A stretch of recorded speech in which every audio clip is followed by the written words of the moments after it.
Good morning. जब जागो तभी सवेरा, राइट।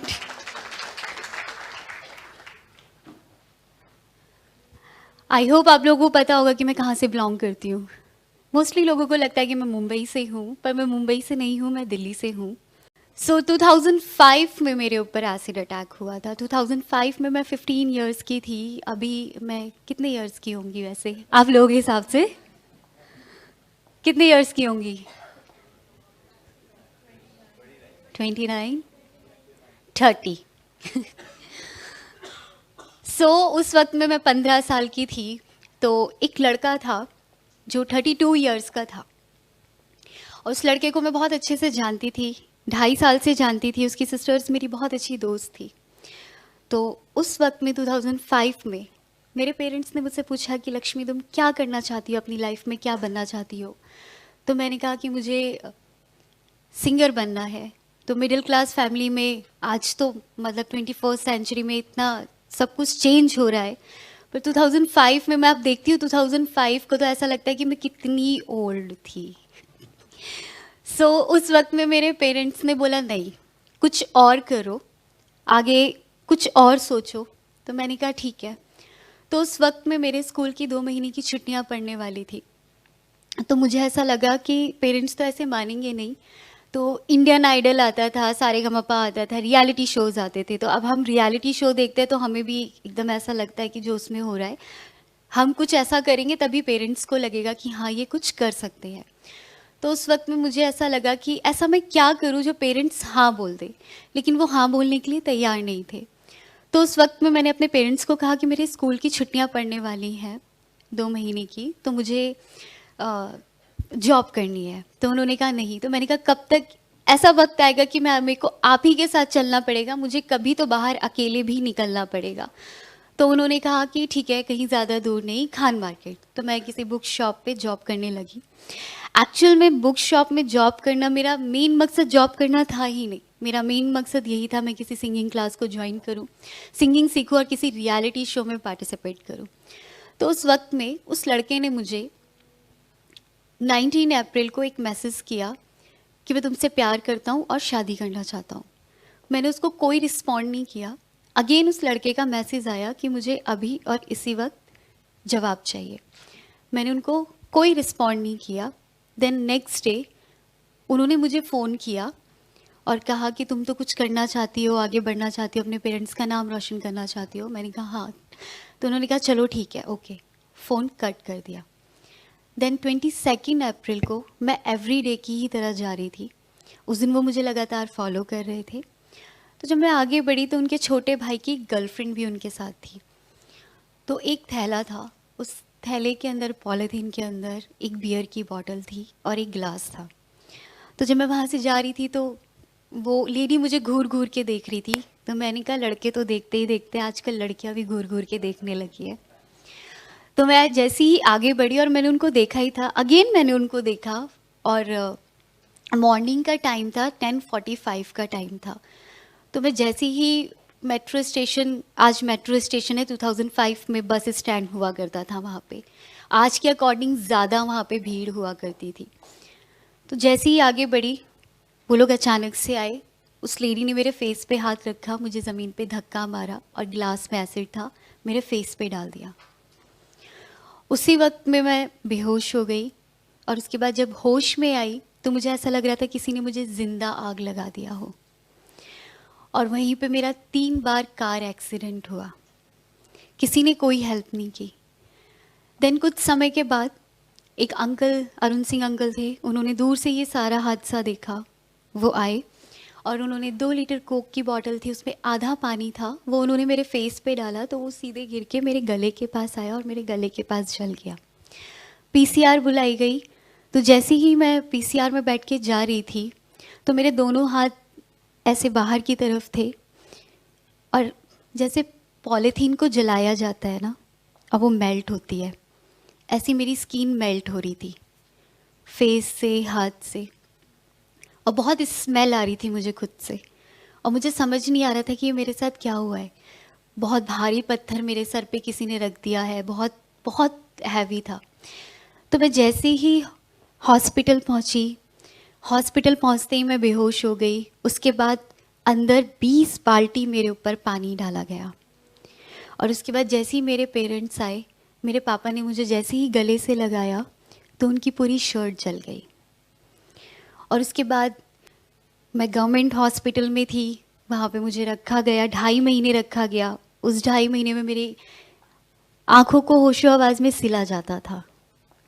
एवरी डे, उस 2.5 महीने में एवरी डे कुछ ना कुछ होता था। और उसके बाद डॉक्टर्स ने कहा कि नहीं बचेगी, 2 ऑपरेशन भी हुए वहाँ पे। तो लेकिन मुझे बचना था, आप लोगों के लिए वापस आना था, तो मैं वापस आई हूँ।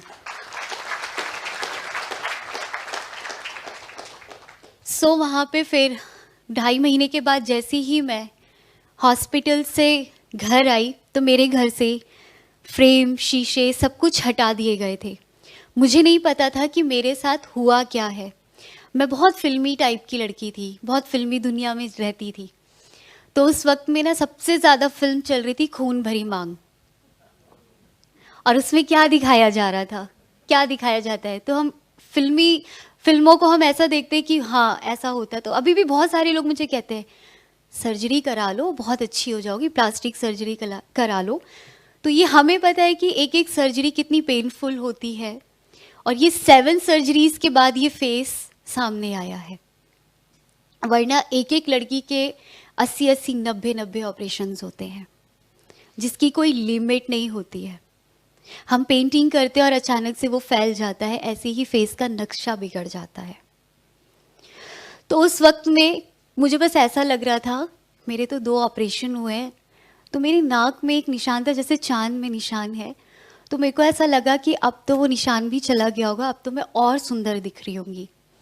तो उस वक्त में बस ऐसा था कि मुझे देखना था, शीशा देखना था। तो आसपास के लोग आ रहे थे मिलने के लिए, सोसाइटी, जिनसे हम कोई सजेशन नहीं मांगते और वो फ्री का सजेशन देते हैं और बहुत टॉप का सजेशन देते हैं। और इतने टॉप का सजेशन होता है वो कि ना उसमें हाथ होते हैं ना उसमें पैर होते हैं। तो उस वक्त में ऐसा हुआ, वो आए और सबसे पहला शब्द था बेचारी, लड़की जात है, शादी कैसे होगी। सबसे पहला ये बहुत बड़ा क्वेश्चन मार्क हो जाता है पेरेंट्स के लिए जब किसी लड़की के साथ कुछ हो जाता है, तो शादी कैसे होगी। तो उस वक्त में बहुत सारे लोग आए मिलने के लिए। तो किसी ने तो कह दिया कि अगर करना ही था बॉडी के किसी और पार्ट में अटैक कर दिया होता, चेहरे पे ही क्यों, हाथ काट दिया होता, पैर काट दिया होता, गोली मार दिया होता, जान से मार दिया होता। अच्छा आप लोग एक काम करो, इसको इंजेक्शन लगवा के मरवा दो। ये सोसाइटी ने कहा पेरेंट्स से।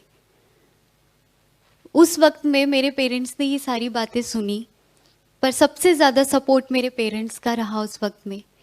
उस वक्त में जैसे ही मैंने खुद को शीशे के सामने देखा तो मुझे ये रियलाइज़ हुआ कि मैं सुसाइड कर लेती हूँ, क्योंकि मैं इस चेहरे के साथ नहीं जी सकती। क्योंकि आज जैसा मेरा चेहरा मुझे दिखता है, ऑलमोस्ट मुझे ऐसा लगता है कि मैं बहुत खूबसूरत हूँ। और उस वक्त में जब मैंने खुद को 2 ऑपरेशन के बाद देखा तो मेरे लिए भी बहुत पेनफुल था। और सबसे पहला सवाल था कि मैंने ऐसी क्या गलती की जो मेरे साथ इतना बड़ा हादसा हुआ। मैंने सिर्फ ना ही तो कहा था। उस वक्त में जैसे ही खुद को देखा, बस 2 मिनट के लिए ऐसा हुआ अब सुसाइड। पर उसी वक्त में, उसी 2 मिनट में ऐसा रियलाइज़ हुआ कि नहीं लक्ष्मी, यही गलती तुमने अटैक से पहले की थी और यही गलती तुम अटैक के बाद करोगी, अपने पेरेंट्स से बात ना करके। क्योंकि मैंने अपने पेरेंट्स से अगर उस वक्त में कह दिया होता तो शायद कहीं ना कहीं मैं बच गई होती, इतना बड़ा हादसे का शिकार नहीं होती। पर सबसे ज़्यादा डर पेरेंट्स ही मन में बिठाते हैं, वो रिएक्ट कर देते हैं। अगर मैं बता देती तो वो मेरा स्कूल छुड़वा देते, मेरी शादी करा देते, मुझे ही दोषी ठहराते। क्योंकि सबसे बड़ी प्रॉब्लम कि मैं एक लड़की हूँ और वो लड़का 32 इयर्स का, वो एजिड भी है और वो कभी भी गलत नहीं कह सकता। वो क्यों गलत कहेगा, क्योंकि वो 32 साल का लड़का था। और उसका, क्योंकि उसका एक रुआब भी था घर के अंदर कि हाँ मैं तो क्योंकि उसको भैया बोलती थी, तो उसने उस रुबाब का फ़ायदा उठाया। तो उस वक्त में यही चीज़ रियलाइज़ हुई कि जो माँ 2.5 महीने मेरे लिए नहाई नहीं और जो पापा 2.5 महीने मेरे लिए सोए नहीं, और मैं 2 मिनट में मैं मर जाऊंगी, लेकिन बहुत सारे सवाल और जवाब छोड़ के और लेके चली जाऊंगी। और आखिर में पेरेंट्स को भी एक दिन सुसाइड करना पड़ेगा, क्योंकि सोसाइटी पेरेंट्स को ही दोषी ठहराएंगे और उनको कहेंगे कि आपकी बेटी की ही गलती थी। तो उस वक्त में मैंने अपने पेरेंट्स से बात करना ज़रूरी समझा। तो मैं जैसे ही अपने पापा मम्मी के पास गई और मैंने अपने पापा मम्मी को बड़े आराम से कह दिया कि मैं इस चेहरे के साथ नहीं जी सकती, आप मुझे इंजेक्शन लगवा के मरवा दो। मेरे लिए बोलना आसान था, उनके लिए सुनना मुश्किल था। और उस वक्त में मेरे पापा ने मुझे गले से लगाया और मेरे पापा ने मुझसे एक बात कही कि बेटा, इस दुनिया में ऐसा कोई काम नहीं है जो नामुमकिन हो, हर एक काम मुमकिन ही मुमकिन है। एक दिन एक ऐसा वक्त आएगा कि तुम बहुत आगे जाओगे और तुम्हें इसी चेहरे से प्यार होगा। और आज मैं कहती हूँ, आई लव माई फेस।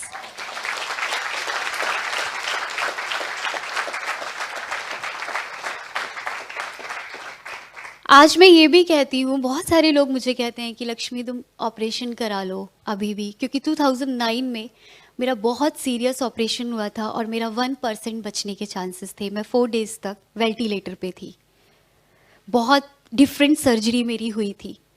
उसके बाद से आज मुझे एक चीज़ रियलाइज़ होती है, अब मैं कहती हूँ कि मैं ऑपरेशन नहीं कराऊंगी, क्योंकि जिसको मुझसे प्यार होगा उसको इसी चेहरे से प्यार होगा, जिसको नहीं होगा उसको किसी भी चेहरे से प्यार नहीं हो सकता मेरे।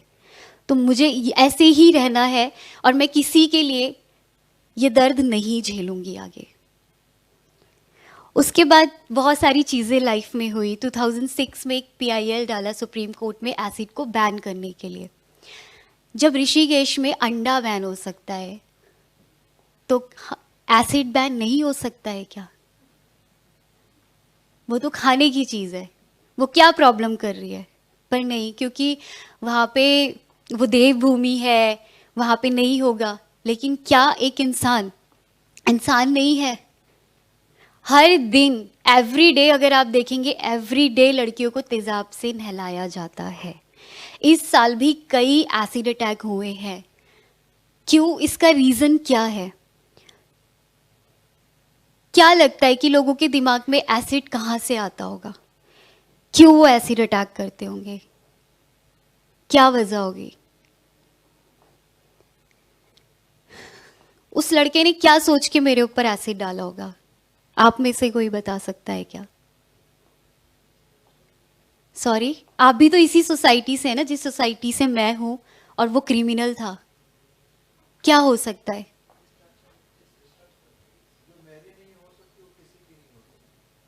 ठीक है, और उसका ईगो हर्ट हो गया, आपने नहीं कहा। ईगो हर्ट हो गया। ईगो कहाँ से आया? तो ये मर्दानगी वाली बात कौन सिखाता है? हम सब। हम सब के बीच में से ये चीज़ आती है। लड़का कहीं और से तो नहीं आता है ना, वहीं से आता है ना जहाँ से लड़की आती है। तो क्यों ऐसा होता है? परवरिश तो सेम होती है या नहीं होती? हाँ, नहीं होती है। क्यों? क्या एक्चुअल में आप खुद अपने मन से ये बात बताइए। आज हम इस बारे में बात कर रहे हैं, मैं यहाँ पे आके टॉक दे रही हूँ। क्या ये टॉक सफल हो पाएगा जब तक हम अपने घर के अंदर से या अपने दिमाग से एसिड को नहीं निकालेंगे? मैं आ गई हूँ आपको चेंज करने के लिए, पर जब तक आप खुद चेंज नहीं होंगे तो कोई मकसद नहीं है मेरा कुछ करने का। क्योंकि हम ये देखते हैं कि पड़ोस के घर में कितने लाख की गाड़ी आई है ना, होता है ना ऐसा। अब मुझे कितने लाख की गाड़ी खरीदनी है? पड़ोस की बेटी किसके साथ भाग गई है और मेरी बेटी साफ सुथरी है, मेरा बेटा साफ सुथरा है। यही चीजें तो होती है। एक छोटी सी स्टोरी सुनाऊंगी कि एक गांव था और उस गांव में एक औरत थी जिसका एक बेटा था 4 साल का और एक बेटी हुई थी 4 किलो की। और उसके बाद वो खेतों में काम करके रोज के 250-300 रुपए कमाती थी। बहुत बड़ी बात है कि गांव में 250-300 रुपए एवरीडे एक महिला कमा रही है। हमारे लिए नहीं, उन लोगों के लिए जो बहुत हैरान होते हैं गांव की औरतों को काम करते हुए देखते हुए। देन वो घर पे अपनी बेटी को लेके चारपाई पे बैठी हुई थी, तो उसका हस्बैंड आता है और आने के बाद सबसे पहले वो उसकी छाती पे लात मारता है और छाती पे लात मार के कहता है कि तेरी औकात यहाँ नहीं वहाँ है। तू रोज के 250 से 300 रुपए कमा के तू बहुत बड़ा एहसान कर रही है, तू सोच रही मैं बहुत बड़ी हो गई, तू मेरी जगह लेगी।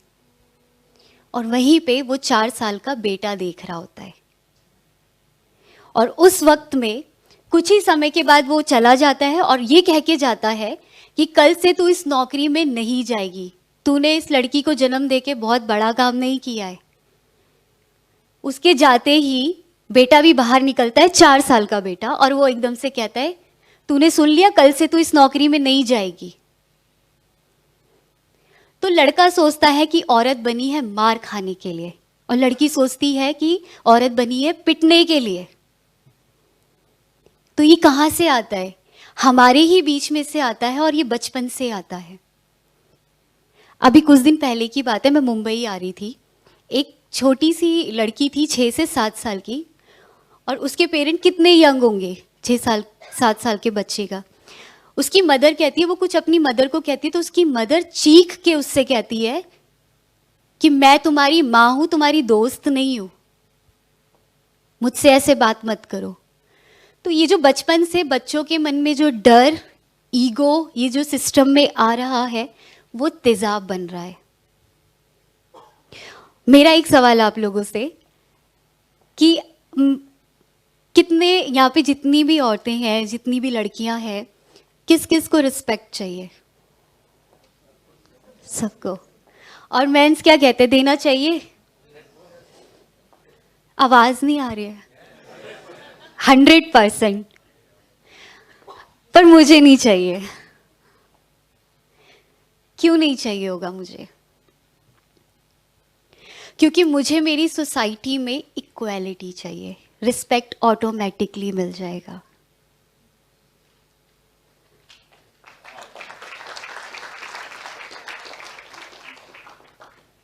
वो रिस्पेक्ट ही क्या, जिसे भीख में मांग के ली जाए। बहुत बड़ा बड़ा लिखा होता है रिक्शों में, बसों में, ट्रकों में, औरत का सम्मान हमारा अभिमान। वहीं पे औरत को आपने बता दिया कि तुम किसी काम की नहीं हो। ट्रू है ये? क्यों लिखना वो इतने बड़े बड़े शब्दों में? क्या हम बराबरी का काम नहीं कर रहे हैं? सब कुछ तो सेम है, पर वो हमारा दिमाग है ना ऐसी कि मर्द औरत, ये वाला सिस्टम आज भी है। अभी मैं कुछ दिन पहले 1 हफ्ता राजस्थान में रह के आई हूँ और मैंने वहाँ पे आज भी ये सारी चीज़ें देखी कि इतने पढ़े लिखे होने के बाद भी, मतलब घर से बाहर निकलने के बाद भी, उन लोगों की जो सोच है आखिर में घूम फिर के वही लड़का लड़की वाले में आ गई। वहाँ पे उस घर में लड़की लव मैरिज नहीं कर सकती पर लड़का कर सकता है। ये कहाँ का रूल है? ये राजस्थान। अभी जस्ट मैं 7 दिन पहले 7 दिन वहीं थी, वहीं से सीधे मैं यहाँ पे आई हूँ। तो मुझे बहुत दुख हुआ कि मैं ऐसे लोगों के बीच में हूँ और दुख इस बात का है कि मैं यहाँ पे हूँ, उसके बाद भी मुझे ये सब सुनने को मिल रहा है, देखने को मिल रहा है। तो ये चेंज बहुत ज़रूरी है पेरेंट्स में, हम बच्चों में, कि कैसे हम अपने पेरेंट्स को अपने मन की बात बता सकते हैं, क्योंकि हाथ से ज़्यादातर घर के अंदर होते हैं। सब हम सेफ नहीं है घर के अंदर। तो बहुत इम्पॉर्टेंट है कि अपनी आवाज़ को उठाना बहुत ज़रूरी है। बहुत हिम्मत करके बाहर आई थी मैं, कि 2009 में मेरे साथ एक ऐसा इंसिडेंट हुआ। 2005 के बाद भी 2009 में मैं खुद ही अपनी ड्रेसेस बनाती थी। तो उस वक्त मैंने फिर से शीशे के सामने खुद को देखा और देखने के बाद मुझे ये रियलाइज़ हुआ, क्योंकि मैं बुर्खा पहन के चलती थी, घूंघट करके चलती थी, तो मुझे एक चीज़ रियलाइज़ हुई, इस चेहरे का, इस कपड़े को पहनने का क्या फ़ायदा जब मैं चेहरा ही ढक के चल रही हूँ। तो उस वक्त में यही चीज़ रियलाइज़ करते हुए मैंने अपनी टीचर से और अपनी मम्मी से पूछा, तो उन्होंने कहा कि ये आपकी लाइफ है, आपको जैसे चलना है आप देख लो। और उस टाइम मैंने फेस ओपन कर दिया तो सबसे ज़्यादा मुझे मतलब बहुत कमेंट आए कि सामने से तो बहुत डरावनी दिखती है, पीछे से बहुत अच्छी दिखती है, बच्चे देख के डर जाएंगे। आप लोगों को क्या लगता है कि सबसे ज़्यादा लड़कियों ने कमेंट किया होगा या लड़कों ने? ईगो तो लड़कों में होता है। फिर क्यों है ये? ऑफ कोर्स लड़कियों ने सबसे ज़्यादा, ओए देख देख देख, क्या है ये, क्या हूँ मैं, इंसान हूँ। तो उस वक्त में ये चीज़ मुझे रियलाइज़ हुई कि इस सोसाइटी को शर्म आनी चाहिए, क्योंकि जिसने मेरे ऊपर अटैक किया वो भी इस सोसाइटी से था, जिसके ऊपर अटैक हुआ वो भी इस सोसाइटी से थी। मैं अपना चेहरा नहीं ढकूंगी और शर्म आनी चाहिए सोसाइटी को, क्योंकि जो मेरे साथ हुआ है वो किसी के साथ भी हो सकता है। तो लोगों को समझना चाहिए इस चीज़ को लेके कि आज तो काफ़ी एक बदलाव आया है, क्योंकि खुद लड़कियां बाहर निकल के आई हैं और आज चेहरा ओपन करके चलती हैं, अपनी स्टोरी को रखती है। मुझे ऐसा लगता है कि इससे बड़ी जीत और कुछ नहीं हो सकती हमारे लिए। और मुझे ऐसा लगता है कि रिहैबिलिटेशन इज़ मस्ट इम्पॉर्टेंट। कभी भी कहीं पे भी कोई क्राइम होता है, अच्छा मैं एक चीज़ आप लोगों को ये भी बहुत इंपॉर्टेंट पॉइंट नोट करा के जाना चाहती हूँ, क्योंकि ऐसे हादसे कई लोगों के सामने भी होते हैं और आप लोगों को पता है कि जब भी हादसा होता है तो क्या करना चाहिए। सबसे पहले क्या करना चाहिए? अगर सड़क में लोग तो डर जाते हैं कि पुलिस पकड़ के ले जाएगी, हमें ही बोलेगी, लेकिन हमारा जो फर्ज है, अगर आप उस वक्त में मदद करना चाहेंगे तो क्या करेंगे? लेकिन उससे पहले आपको जितना हो सके उतना उस पर्सन के ऊपर पानी डालना होगा, क्योंकि एसिड जो है 48 आवर्स तक रहता है और हड्डियों को भी गला देता है। बहुत सारी लड़कियां हैं जो ज़िंदगी भर नहीं देख सकती हैं, आंखें चली जाती है। बहुत सारी लड़कियां ऐसी हैं जिनको नहला दिया गया एसिड से और उस वक्त में पानी नहीं डाला गया है, और ये कहा जाता है कि दूध डालना चाहिए। आपको नहीं पता कि वो एसिड है या वो केमिकल है, तो दूध डालने से इन्फेक्शन होता है, क्योंकि अभी ना ट्रेंड में बहुत चला हुआ है व्हाट्सएप में कि दूध डालना चाहिए, ये गलत है। उस वक्त में जितना हो सके उतना पानी डालें और फिर पुलिस को बुलाए। और जब हम इतना टाइम लेते तो 2 मिनट और टाइम लेके एक अच्छे हॉस्पिटल में लेके जाए, क्योंकि बहुत सारे हॉस्पिटल में बर्न सेंटर्स नहीं होते हैं और वहाँ पे लड़कियों की हालत ख़राब हो जाती है। और बहुत सारे ट्रेनिंग डॉक्टर्स होते हैं जो उनके ऊपर ट्रेनिंग करते हैं, कहीं से भी स्कीन निकाल के कहीं पे भी लगा देते हैं जूनियर डॉक्टर्स। तो ये बहुत इंपॉर्टेंट चीज़ है। पुलिस वाले से आप फॉलो अप कर सकते हैं, अगर आपको इतना लंबा नहीं करना तो एट लास्ट आप एक बार ज़रूर बोल सकते हैं। ये चीज़ें हैं। तो मुझे काफ़ी अच्छा लगा यहाँ पे आके। Thank you so much.